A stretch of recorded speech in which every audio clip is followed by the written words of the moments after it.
Belajar dari tokoh-tokoh inspirasional di Alkitab hanya di YouTube channel Faithbook. Jangan lupa subscribe dan nyalakan lonceng notifikasinya. Well, anyway, kita mau bahas seorang cewek cantik dan gak cuma cantik, dia juga ini menarik. Ya, jadi kalau kata Alkitab itu dia itu elok perawakannya dan cantik parasnya. Atau mungkin kalau sekarang indikator cantik itu bisa kita lihat tadi kayak pendeta bilang di sosial medianya, komen-komen cantik, likes-nya ribuan gitu ya. Tapi tokoh kita kali ini cewek cantik yang mengikuti audisi, tapi bukan audisi biasa. Nggak, ini audisi spesial. Audisi spesial. Sepertinya teman-teman di rumah sudah mulai bisa menebak profil siapa yang mau kita visit hari ini, ya kan? Karena nggak banyak juga di Alkitab yang bercerita tentang audisi wanita-wanita cantik. Mau kasih clue lagi satu lagi? Boleh pendeta. Dia punya dua nama. Ada nama Yahudinya, ada juga nama Persia.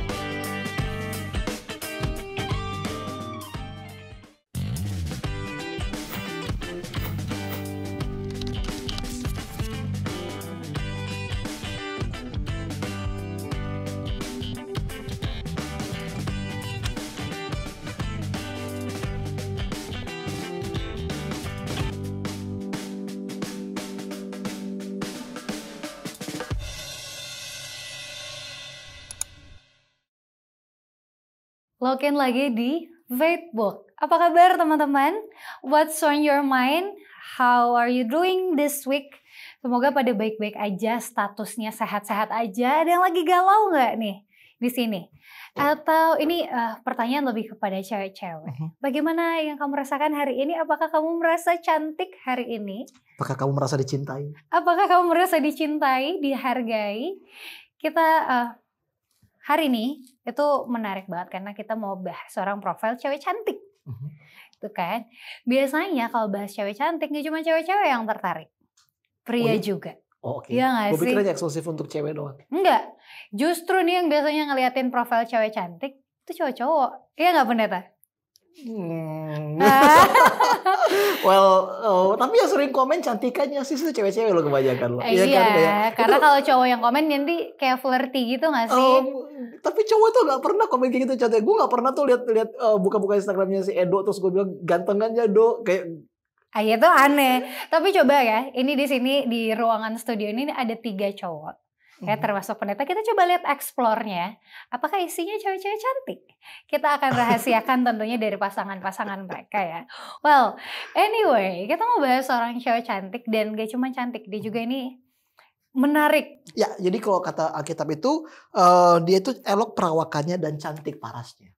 Jadi kayak luar biasa banget gak sih? Yes, apalagi ini tahun 2023 dan tiap tahun kita tuh punya pemilihan Putri Indonesia, Miss Indonesia, Miss ini, Miss itu, Miss Universe, Miss World, Miss Universe, Miss World gitu ya, untuk menemukan siapa sih cewek paling cantik, menawan, intelektual, tribis gitu ya, brand beauty behaviors. Oh, itu tribis namanya? Enggak juga sih.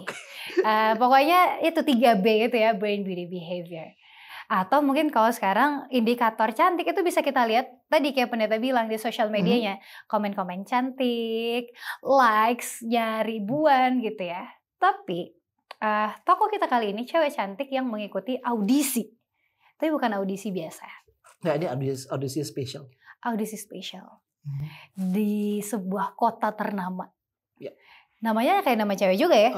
Ya namanya Susan. Itu ya boneka gak sih yang dulu itu Susan? Betul. Kalau gede mau jadi apa ya? Nah ini kotanya udah gede ternyata. Iya itu ibu kota dari kerajaan Persia, Media Persia. Oke. Yang kita tahu ya di negara Persia, negara-negara sekitarnya juga isinya adalah wanita-wanita cantik. Nah ini dia ikut sebuah audisi yang dikhususkan untuk wanita-wanita cantik. Dan wanita-wanita kebanyakan datang dari kayak berbagai ras dan etnis gitu. Jadi kayak mix gitu kalau cewek-ceweknya. Bukan cewek sembarangan memang, kayak spesial. Sepertinya teman-teman di rumah sudah mulai bisa menebak profil siapa yang mau kita visit hari ini, ya kan? Karena nggak banyak juga di Alkitab yang bercerita tentang audisi wanita-wanita cantik. Mau kasih clue lagi satu lagi? Boleh pendeta. Dia punya dua nama. Ada nama Yahudinya, ada juga nama Persianya. Oke, jadi dia orang Yahudi yang tinggal di Di Persia. Persia. Itu udah kayak obvious banget gak sih? Obvious banget. Hanya mungkin teman-teman ngira, wah ini mah gue tahu ceritanya dari kecil juga. Tapi ya di balik layar waktu membahas cerita ini tuh ada sesuatu hal yang, enggak sesuatu lagi, beberapa hal yang, oh iya ya kok dia begini ya, kok dia begitu ya. Ada fakta-fakta menarik di balik cerita tokoh kita hari ini. Gitu. Kalau dari pendeta masih ada clue-clue yang mau di... Oh dia supaya punya teman-teman bisa- paman, jadi tuh yatim piatu. Yatim Jadi piatu. kalau pelajaran kemarin kan kayak kita belajar tentang satu orang namanya Abimelek kan, dia dari zero from hero. Nah dia juga sebenarnya sama, dia bukan siapa-siapa awalnya, dia yatim piatu, dia tinggal sama pamannya, terus dan karena perputaran nasib gitu tiba-tiba dia jadi seorang yang terkenal di kerajaan itu. Jadi kayak bener-bener kayak cerita-cerita Cinderella gitu lah, Cinderella. Betul, jadi hero juga di situ Princess ya. lah, Princess.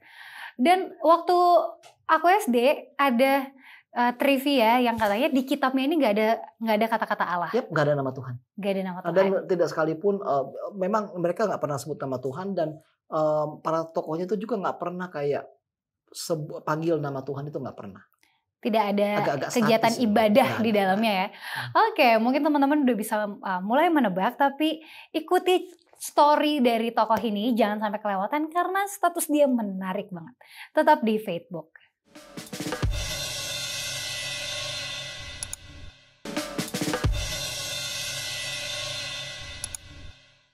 Log in di Faithbook, what's on your mind? Kalau what's on Ahasuerus mind, wah ini kita udah mulai masuk ke tokohnya ya. Cerita ini diawali dengan sebuah kisah yang menarik banget ternyata. Buat aku ini kalau dijadiin film memang sangat menarik untuk ditonton. Ada kok filmnya? Oh iya ya. Diawali dengan sebuah konflik rumah tangga dan konflik politik. Sampai akhirnya muncullah tokoh ini di cerita itu. Ya, jadi intinya itu kenapa tokoh ini bisa menjadi seorang ratu ya dibilang ya, karena Ahasuerus pengen nikah lagi. Ya. Kayak lagu kawin. Betul. Kayak, memang agak-agak gimana ya, dia kesepian, kayaknya gue pengen nikah lagi, udah deh gue buat audisi satu negara, terus semua di mana cewek-cewek cantik itu bisa apply, dan di situ gue bakal pilih calon istri gue. Yes. So kita udah bilang mau nama istri? Belum. Tapi pasti teman-teman udah tahu kan kalau kita lagi ngomongin Esther. Yang tadi punya dua nama, satu lagi namanya Hadasa. Ini juga trivia waktu SD ya. Siapakah nama lain dari Esther? Hadasa. Ada artinya kan pendeta? Hadasa itu kalau nggak salah. Kayaknya bintang atau apa gitu. Anyway. Yes, kalau nggak salah itu artinya. Oke, kita mau ngobrolin tentang Esther. Sebelum dia ikut audisi, dia ini siapa pendeta?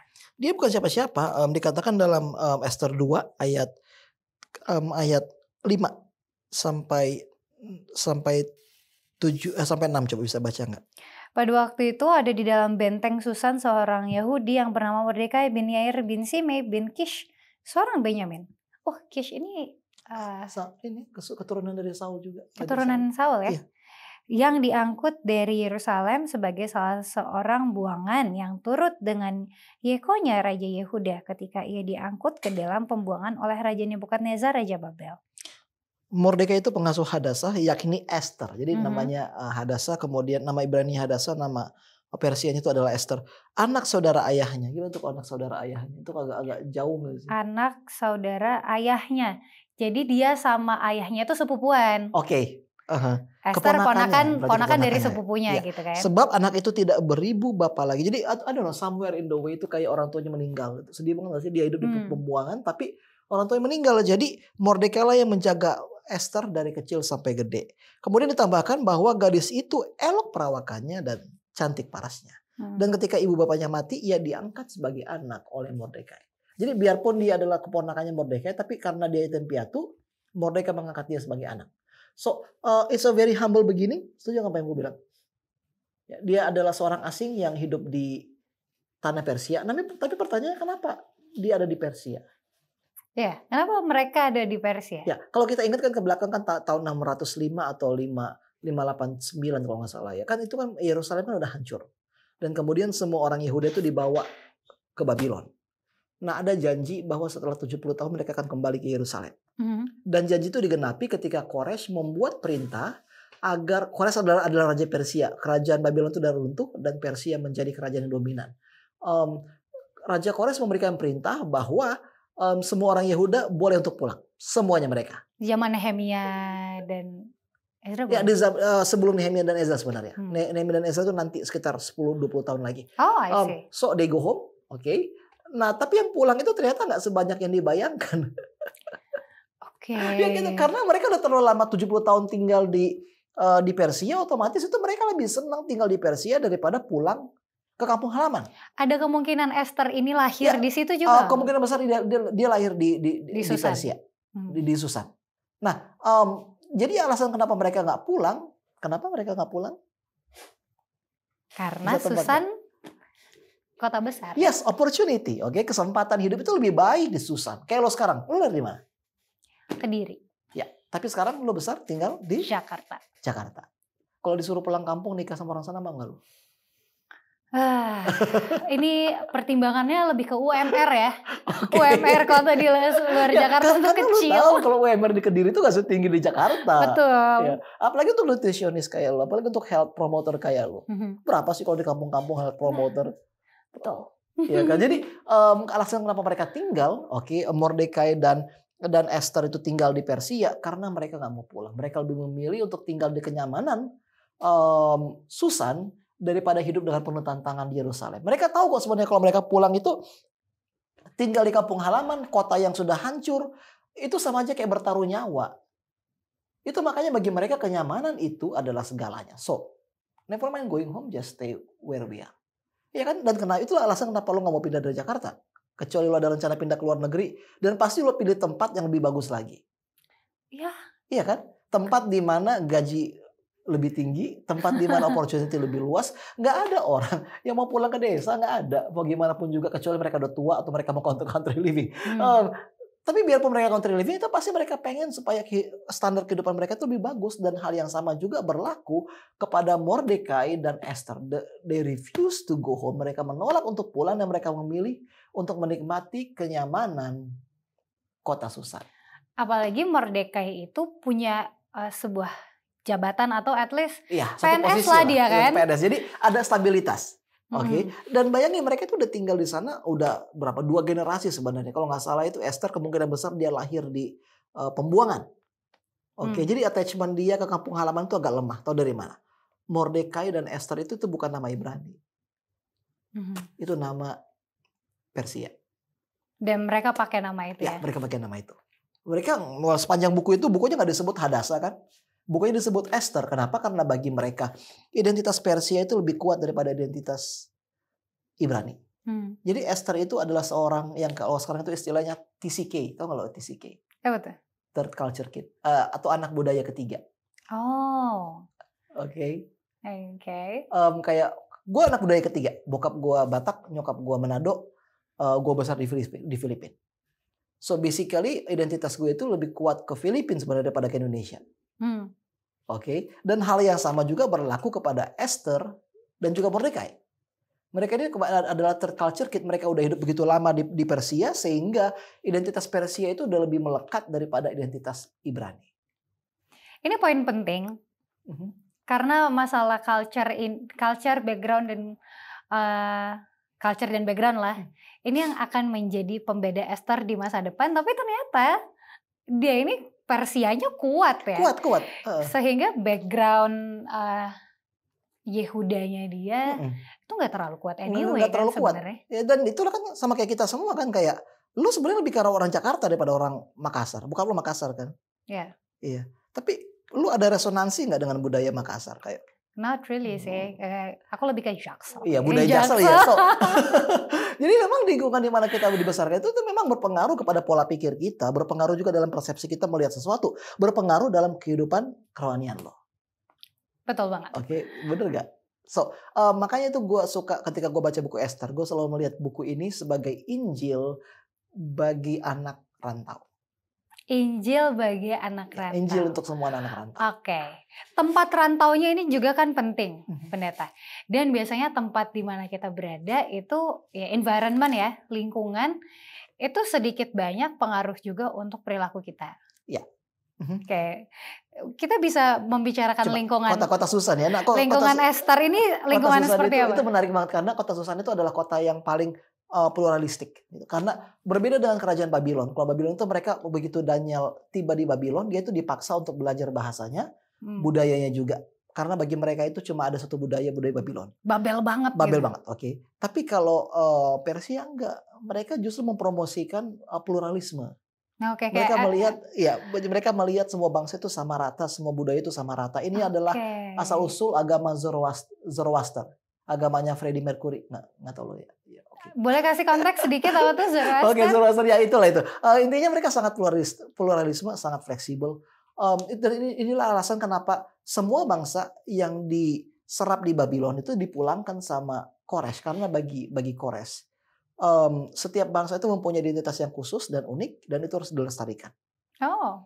So basically it's a very pluralistic city. Kemudian itu adalah juga kota yang inklusif. Oke. Kayak semua orang bisa datang dan berkembang. Semua orang bisa berkarir. Yes. Oke. Contohnya kayak Mordekai, dia kan jadi PNS kan, tapi dia bukan orang Persia loh sebenarnya. Haman, apa dia orang Persia? Dia orang mana? Dia orang Agag. Oh ya betul. Oke. Jadi dalam kata lain, Persia itu kayak American Dream lah gitu. Selama lo kerja keras, selama lo punya kompetensi yang kuat, you can be what you want. Iya. Dan tidak dideportasi ya pendeta. Ya. Okay. Nah, itu yang membuat kenapa Esther sama Mordekai itu nyaman di sana. Karena kota ini nggak menekan mereka. Karena di kota itu mereka itu bisa punya banyak kesempatan. Dan yang terakhir itu Susan itu adalah kota pusat perekonomian. Jadi mereka tahu kalau mereka tinggal di Susan, hidup mereka itu bakal berubah. And that's the reason why you are here, right? That's the reason. Dan itu alasan kenapa kamu di sini kan, kenapa kamu di Jakarta. Itulah alasan kenapa banyak teman-teman Facebook memilih untuk tinggal di Jakarta. Mencari kerja ke Jakarta. Cuan. Itu bikin simpel. Emang ada orang ke Jakarta untuk jadi rohani? Kan jarang. Biasanya kalau mau jadi rohani pergi ke luar kota, menginjil. Iya. Kalau ke Jakarta biasanya untuk punya kesempatan kerja dan hidup yang lebih baik gitu ya. Dan cuan intinya. So, karena kita tahu UMR di sini tinggi. Betul. Iya kan? So, that's the reason why Susan is very interesting. Karena itu adalah kota beribu kesempatan. Dan di kota inilah nanti kisah Esther itu akan diungkapkan. Oke. So, jadi dia itu bukan siapa-siapa awalnya, dan kemudian Raja Ahasveros membuka sayembara, dia bergabung. Sebenarnya dia nggak bergabung sih kalau lo baca ayatnya itu di ayat 8. 2 ayat 8 ya. 2 ayat 8. Setelah titah dan undang-undang raja tersiar dan banyak gadis dikumpulkan di dalam benteng Susan, di bawah pengawasan Hegai, maka Esther pun dibawa masuk ke dalam istana raja. Di bawah pengawasan Hegai, penjaga para perempuan. So basically menurut kamu itu dia, kenapa dia ikut audisi ini untuk menjadi ratu? Dibawa masuk. Oke, artinya apa? Is it voluntary? Apakah ini memang keinginan dia sendiri? Gue mau jadi ratu. Close recruitment ini kayaknya. Iya, so itu dipaksa. Jadi ini adalah saat di mana menjadi cantik itu adalah beban. Oke, ini yang paksa siapa? Well, kita nggak tahu siapa yang paksa sih. Technically itu kayaknya itu adalah titah raja dan undang-undang raja. Jadi semua gadis-gadis cantik itu dibawa masuk untuk ikut audisi menjadi ratu. Oke, jadi ini nggak pakai registrasi. Nggak pakai. Selama kalau dilihat lo cantik, lo dipaksa. Ikut. Oh wow, ini menarik. Iya. Bayangin gak sih? Dan nggak bisa escape gitu kayak. Nggak bisa. Gue nggak ngerasa cantik gitu. Gue nggak mau ikut. Tapi lo cantik, jadi lo harus ikut. Jadi kebayang gak sih gimana perasaan Esther? Ya pun seandainya saja gue gak cantik. Tapi kita perhatikan di sini bahwa kadang-kadang menjadi cantik itu punya beban tersendiri. Menjadi menawan itu, menjadi good looking itu punya beban tersendiri. Ekspektasi yang gak bisa lo apa tuh namanya? Yang gak bisa lo hindari. Betul. Gue gak tahu sih rasanya gue gak good looking technically. Gue juga gak punya beauty privilege ya. Tapi, nah ngomong-ngomong beauty privilege, sedasar pengetahuan yang aku tahu tentang Esther ini, dia punya beauty privilege itu. Dan itu nggak hanya bicara tentang outer beauty-nya dia, tapi juga inner beauty-nya emang bikin dia punya privilege ya. Ya, memang dia itu dia kalau kata-kata itu kan elok perawakannya dan cantik paras itu memang itu inner and outer beauty sih. Nah tapi pertanyaannya gimana dia bisa menjadi ratu? Karena kompetisi itu agak berat. Nah uniknya adalah ketika kita kalau kita baca ayat 9 dikatakan maka gadis itu sangat baik pada pemandangannya Esther dan menimbulkan kasih sayangnya. Sehingga Hegai segera memberikan wangi-wangian dan pelabur kepadanya. Jadi dari semua perempuan yang ada di situ entah kenapa Hegai dia adalah seorang, kayaknya dia ini cowok tapi dia itu adalah seorang eunuch, apa namanya itu, kayak dia kayak seorang pelayan raja tapi dia itu udah dipotong kemaluannya. Oh, sudah dikebiri. Sudah dikebiri. Oke. Dan entah kenapa Hegai itu tertarik banget sama Esther. Dan Hegai mencurahkan perhatiannya untuk membantu Esther supaya dia terpilih. Jadi anak emas. Ya, jadi uniknya adalah kalau kita mau jujur ya, Tuhan sekalipun nggak pernah disebut di buku Esther, nggak pernah. Tapi kemanapun Esther melangkah, orang-orang selalu jatuh hati kepadanya. Yes, itu juga yang aku notice di beberapa bagian. Esther tuh menimbulkan kasih sayang orang-orang di sekitarnya. Ya, ini pertama mungkin muncul di Hegai ini kali ya. Ya, so I think itu kayak ngajarin satu hal yang baru sama kita loh. If people love you, it's not because of who you are, but because of who God is. Jadi kalau ada orang-orang, kalau atasan teman-teman sayang sama teman-teman, kalau rekan kerja itu suka sama teman-teman, kalau teman-teman selalu dikagumi di tempat kerja, ingat itu bukan karena prestasi teman-teman, tapi karena kebaikan Tuhan. Nah, ini berlaku sebaliknya, menurut aku Pendeta. Jadi kalau misalnya di tempat kita berada, orang-orang malah mencibir kita, malah terganggu dengan keberadaan kita, ya kan? Atau mungkin kita menjadi orang yang toksik dan menyebalkan, tidak menimbulkan kasih sayang. Apakah kita merepresentasikan Allah kita? Well, technically tergantung karena apa juga sih? Apakah karena kita benar atau karena karena itu siapa kita? Ya, ya, maksud aku lebih ke yang sana sih. Kalau misalnya kita emang annoying gitu kan. Tapi itu good point. Dan kita masuk kepada ayat selanjutnya di ayat 10 coba.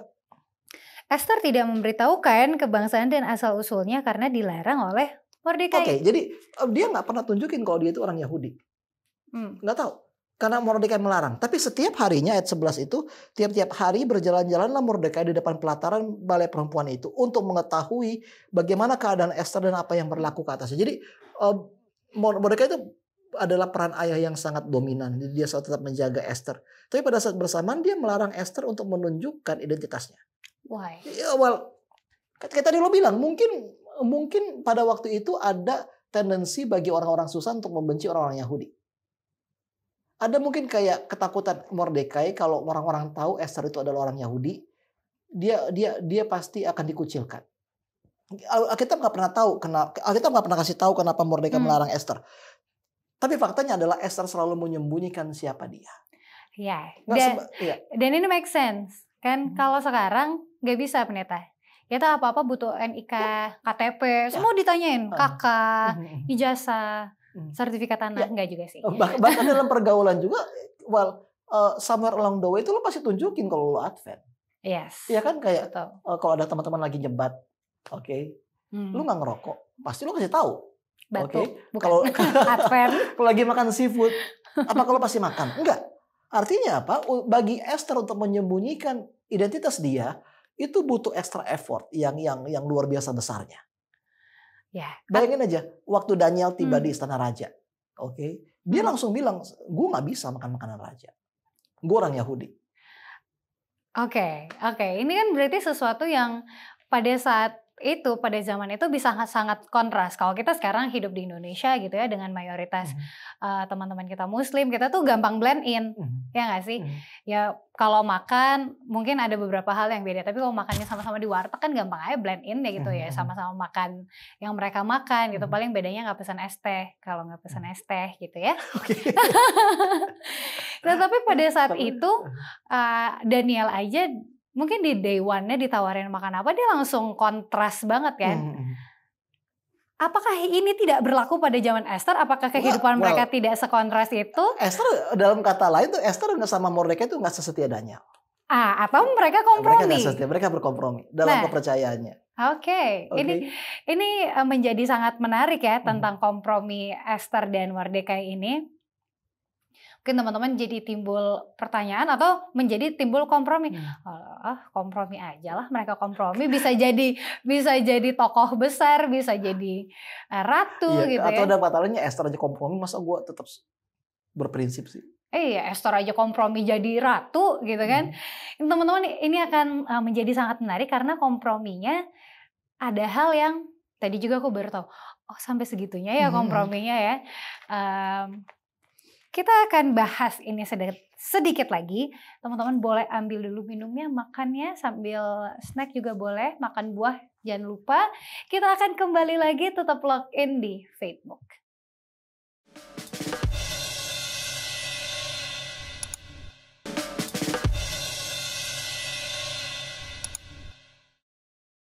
Login lagi di Facebook dan kita masih visit seorang profil cewek cantik yang udah ikut audisi. Audisinya ini perlu jadi catatan ya, dia tidak registrasi. Iya, dia dipaksa sebenarnya. Dia dipaksa nih buat ikut audisi ini. Dengan proses audisi yang mencengangkan. Ya, tidak hanya berpose, menampilkan skill masak, menampilkan skill public speaking, menjadi seorang yang cerdas, tapi ada skill lain ternyata yang harus ditunjukkan pada saat itu.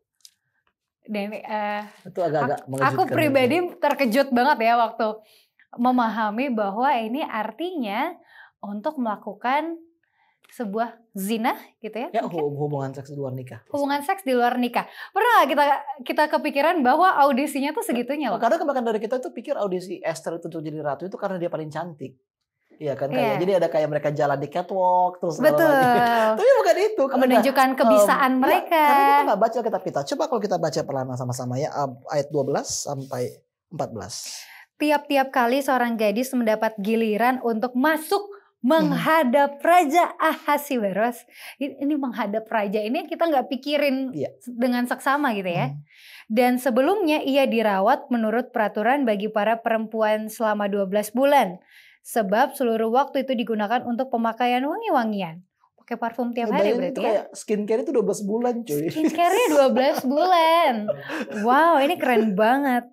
6 bulan untuk memakai minyak mur dan 6 bulan lagi untuk memakai minyak kasai serta lain-lain wangi-wangian perempuan. Kita bayangin ya, wangi banget. Apa itu mereka? Kayak nempel banget gak sih? Jadi dakinya tuh wangi. Dakinya wangi, keringatnya wangi.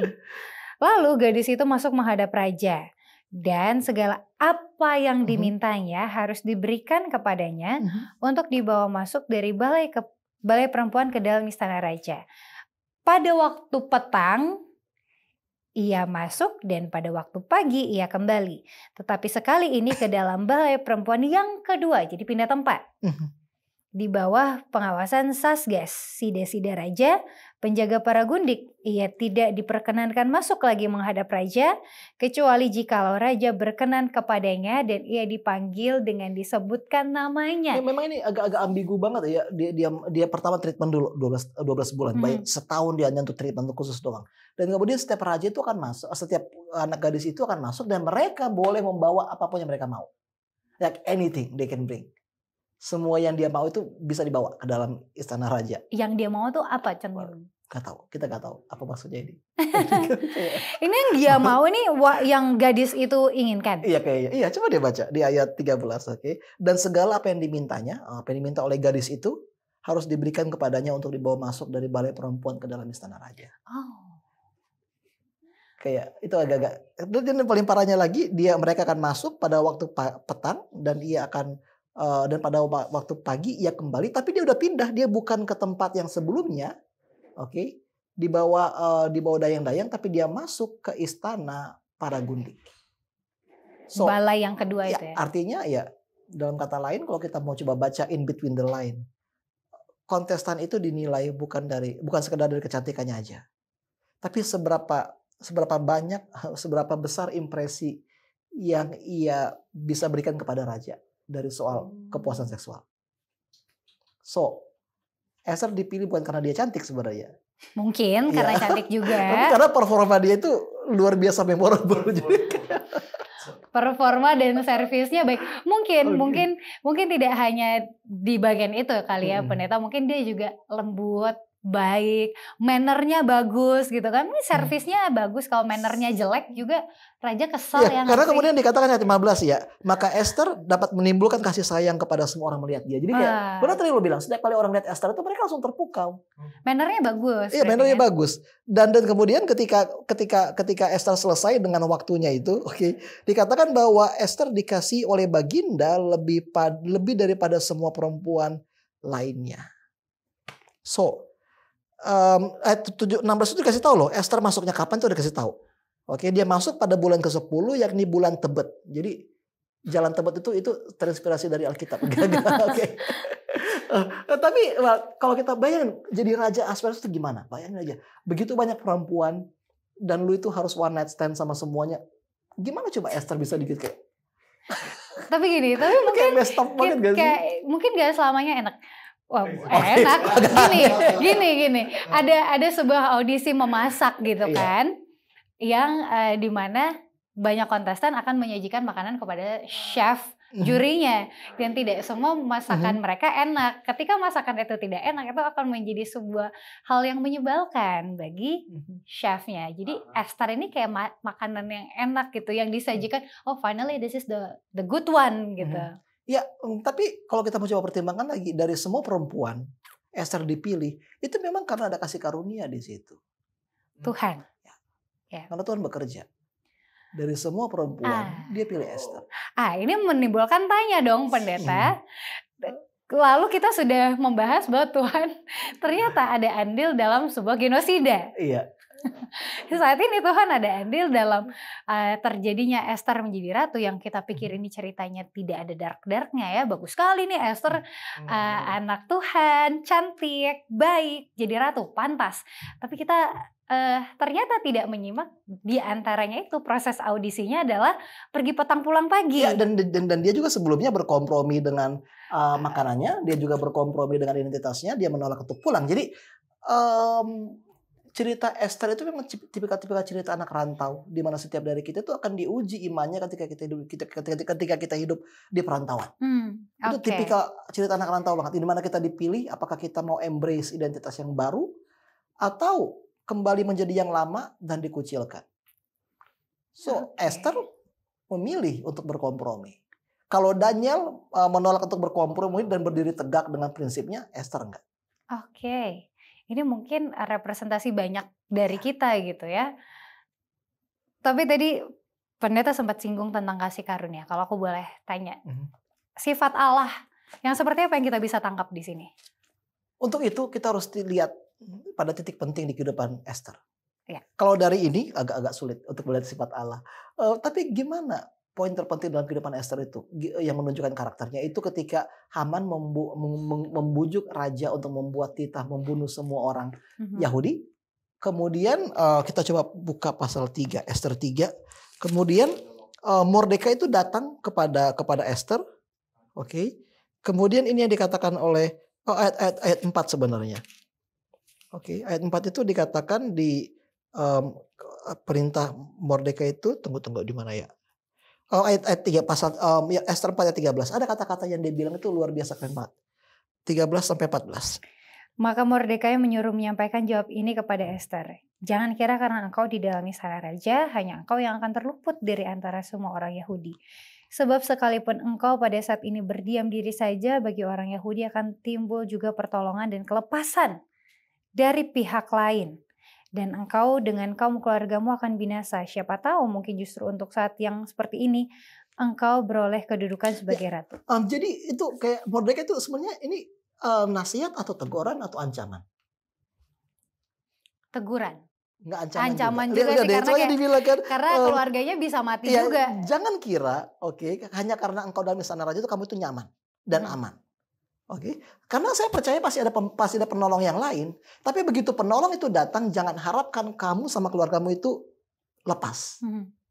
Jadi ini kayak mixture banget. Mungkin itu menandakan gimana desperate-nya situasi saat itu. Mordekai nggak bisa melihat jalan lain, tapi apa yang dia sampaikan itu kayak punya kebenaran yang luar biasa dalam kehidupan kita. Dikatakan kamu memang di istana raja, Tapi ayat terakhir itu lihat perhatikan kata-kata terakhir. Mungkin siapa tahu mungkin justru untuk saat yang seperti ini engkau beroleh kedudukan sebagai ratu. It is for the moment like this. This is the reason why you become queen. Artinya selama ini Mordekai nggak tahu kenapa Esther harus dipaksa, kenapa dia harus kompromi, kenapa dia harus berbuat seksual di luar nikah. Tapi justru kali ini Mordekai tiba-tiba berpikir, gimana kalau sebenarnya di jalan Tuhan? Gimana kalau sebenarnya semua kesalahan yang diperbuat di masa lalu semuanya mengarah kepada momen ini? Dan itulah yang menarik dari kitab Esther. Kalau dalam kitab Daniel, God works through the perfection of one person, Daniel. Tuhan bekerja dalam kesempurnaan satu karakter, yaitu Daniel. Tapi kalau Esther kita perhatikan bahwa di balik semua kegagalan Esther, di balik semua dosa-dosanya dia, kompromi yang dia buat, justru Tuhan gunakan semuanya ini untuk membentuk Esther sebagai Mesias. Oke. Itu kayak indah banget gak sih? Indah banget. Yang lebih indah adalah respons Esther kan, Iya, tapi sebelum sampai situ, gue mau bilang sama pemirsa, you are now standing in the palace. Sama kayak Esther, lu juga ada di istana. Oke, no matter how much you put it, you are standing in the palace. Lu lahir dengan privilege, besar dengan privilege, menerima pendidikan dengan privilege. But I know that somewhere in the way, pasti ada kompromi. Oke. Ada. Pasti ada kesalahan-kesalahan dosa-dosa yang mungkin ya lu malu untuk akuin. Tapi kita harus ingat ya, Esther itu bukanlah teladan yang harus ditiru. Oke. Tidak untuk ditiru, tapi sebenarnya udah merepresentasikan juga gitu loh. Tapi dia adalah kayak signpost. Kembali ke Abimelek yang lalu. Signpost di mana kita bisa tahu kalau hal itu juga di balik semua kesalahan kita, Tuhan itu bisa bekerja untuk membuat kita sebagai berkat. Nah, tapi gimana respons dia? Nah. Jadi kalau kita baca ayat 16, pergilah, kumpulkanlah semua orang Yahudi yang terdapat di Susan dan berpuasalah untuk aku. Oke, janganlah makan dan janganlah minum 3 hari selamanya. Baik waktu malam, baik waktu siang. Aku serta dayang-dayangku pun akan berpuasa demikian. Dan kemudian aku akan masuk menghadap raja. Sungguh pun berlawanan dengan undang-undang. Kalau terpaksa aku mati, biarlah aku mati. Itu yang menarik ya. Sepanjang hidupnya, Esther selalu menarik diri dari kaumnya. Dia nggak pernah, gue bukan orang Yahudi kok, gue orang Persia. Dia selalu menyembunyikan identitasnya. Tapi kali ini begitu pilihannya datang, dia langsung mengidentifikasikan dirinya dengan orang Yahudi. Bukan itu saja, dia minta mereka untuk berpuasa. Berarti minta mereka untuk kembali berserah. Iya, jadi untuk dia. Dia bisa bilang, oke, gue akan berpuasa. Tapi nggak itu dia bilang. Dia bilang, aku ingin semua orang Yahudi di Susan berpuasa untuk aku. Seringkali kita menganggap ya bahwa pergumulan kita itu hanya pergumulan kita. When was the last time you ask someone to fast for you? Kapan terakhir kali lu minta seorang lain untuk puasa untuk lu? Minta puasa kayaknya jarang, minta doain sering kan. Tapi itu kan kayak lebih karena basa-basi kan, doain gue dong, tolong. We don't really mean that. Oke. Tapi kalau ini benar-benar minta, I want you to pray for me. I want you to fast for me. Puasa demi aku. So, bagi semua anak rantau yang telah berkompromi, ketika saatnya tepat tiba, pilihan yang sama juga pasti diberikan kepada teman-teman. Jangan lupa bahwa kamu itu tiba di posisi sekarang bukan karena kekuatan kamu, bukan karena kepintaran kamu, tapi karena kasih karunia Tuhan. Jadi ketika saat yang sama itu muncul kepada teman-teman, reidentifikasi diri Anda kembali ke kumpulan orang percaya. That's the only thing that you can do. Jadi selalu ingat bahwa kekuatan komunitas, lu pernah nonton film Mowgli nggak? Mowgli? Oke. Mowgli the Jungle. Ada yang baru itu, kayak the strength of the pack is the strength of the wolf. Jadi kekuatan kelompok itu adalah kekuatan serigala. Dan hal yang sama juga berlaku pada kita. Oke, kita memang hidup di lingkungan sangat individualisme, tapi kita harus ingat bahwa doa orang lain itu penting bagi kita. Dan ketika kita telah berkompromi, kita bisa kembali dengan meminta mereka untuk berdoa bagi kita. Jadi apa yang kita harus lakukan ketika kita jatuh ke dalam lingkungan yang sama atau kondisi yang sama seperti Esther? Yang pertama adalah identification. Kamu harus kembali mengingat identitas kamu itu siapa. Berhenti berkompromi dan minta dukungan dari orang-orang percaya lainnya. Itu yang pertama. Dan yang kedua itu adalah identification and and mediation. Oke. Kenapa dia bilang doalah untuk aku? Karena Esther akan maju ke hadapan raja. Padahal perintah undang-undang zaman dulu itu, kamu nggak bisa menghadap raja kalau nggak diminta. Dan untuk datang ke hadapan raja tanpa diminta itu sama dengan hukuman mati. So, dia ingat siapa bangsanya dan dia berani mempertaruhkan semuanya untuk keselamatan bangsanya. Jadi ketika saatnya tiba, kita berani nggak untuk berbuat seperti Esther, mempertaruhkan semua yang kita punya untuk orang lain? Nah, menjadi pertanyaan besar untuk kita. Teman-teman boleh jawab dalam hati, boleh jawab juga di kolom komen. Bersedia nggak kita saatnya tiba, kita nih yang tadinya udah berkompromi, Tuhan pakai untuk menyelamatkan orang lain. Apakah kita bersedia? Jawab di komentar dan kita akan mendengarkan sedikit kesimpulan sesaat lagi, tetap di Faithbook.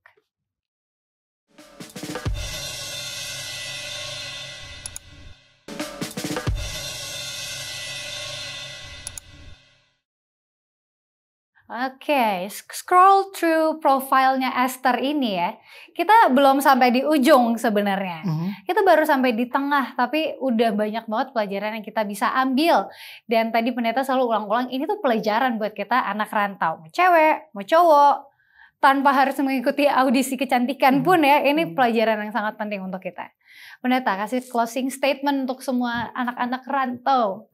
Yang uniknya adalah kalau Esther itu disebut Ratu Esther itu beberapa kali di kitab Esther. Gue lupa exactly berapa kali ya, tapi mayoritas dari sebutan Ratu Esther itu baru muncul setelah dia berani menghadap raja.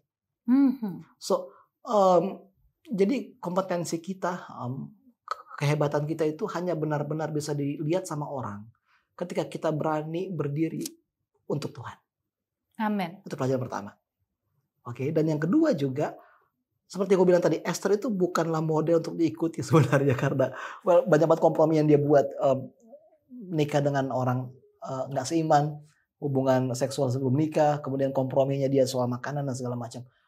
Tapi pada waktu itu ketika dia berkata, kalau terpaksa aku mati, biarlah aku mati. Pada saat itu dia menjadi contoh dari Mesias yang akan datang. Redeemer. Yesus. Yang berani menjadi moderator. Dan kalau kita lihat di dalam ayatnya, yaitu di Filipi 4 itu kalau nggak salah. Filipi 2 ayat 6. Okay. Filipi 2 ayat 6 ya. Walaupun dalam rupa Allah tidak menganggap kesetaraan dengan Allah itu sebagai milik yang harus dipertahankan. Ya, melainkan telah mengosongkan dirinya sendiri dan mengambil rupanya seorang hamba dan menjadi sama dengan manusia. Ketika Esther menghadap raja, itu benar-benar resiko besar yang dihadapkan. Dan dia berani mempertaruhkan semuanya, dia berani mengosongkan dirinya hanya untuk menyelamatkan bangsa Yahudi. Jadi, what defines your life? Oke. Kamu tanpa degree, tanpa pengetahuan kamu, will you still be you? Tanpa sosial media, tanpa segala macam, will you still be you? Atau kita akan mempertahankan semuanya dan mengorbankan iman kita? Bagi Esther menunjukkan, bagi dia title queen itu it's nothing. Hidupnya itu it's nothing. Dia berani mengosongkan dirinya, kalau dalam bahasa kerennya kenosis, dia berani mengosongkan dirinya untuk kemuliaan Allah.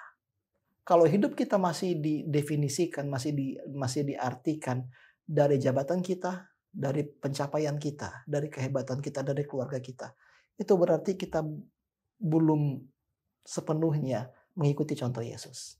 Contoh Yesus itu hanya didapat ketika kita berani berdiri demi iman dan berkata bahwa gua rela kehilangan segalanya demi Tuhan. Amin. Oke. Pelajaran yang sangat dalam ya, dari setengah kisah Ratu Esther ini yang mungkin jadi perspektif baru buat kita. Oke, kita sudah dapat pelajarannya dan sekarang pendeta boleh doakan kita ini, terutama anak-anak rantau ya, mungkin bukan hanya rantau kayak aku mau bilang rantau orang tua ada di sini, tapi mungkin kita hidup pada lingkungan yang tidak berasal dari background kita. Dan kita mungkin 1-2 kali atau banyak kali harus kompromi. Itu pendeta boleh doakan kita. Kita berdoa. Bapa di surga, untuk semua anak-anak muda yang dimanapun mereka berada Tuhan. Hamba-Mu tidak tahu seberapa banyak mereka telah menjadi sama seperti dunia. Hamba-Mu juga tidak mengerti alasan kenapa mereka harus berkompromi dengan lingkungan dan tuntutan kerja di mana mereka tinggal, Tuhan. Tetapi biarlah contoh Esther bisa mereka ikuti. Biarlah keberaniannya bisa mereka teladani. Ingatkan pada mereka, Tuhan, bahwa ketika saatnya tiba, di mana mereka harus memilih antara Engkau atau kesuksesan, biarlah mereka memilih Engkau, Tuhan. Dan biarlah di dalam semua yang mereka lakukan, nama-Mu akan selalu dimuliakan. Dalam nama Yesus kami berdoa. Amin. Amin. Terima kasih pendeta, terima kasih teman-teman semua. Jangan lupa untuk terus log in di Facebook What's on Your Mind. Kita ketemu di episode berikutnya.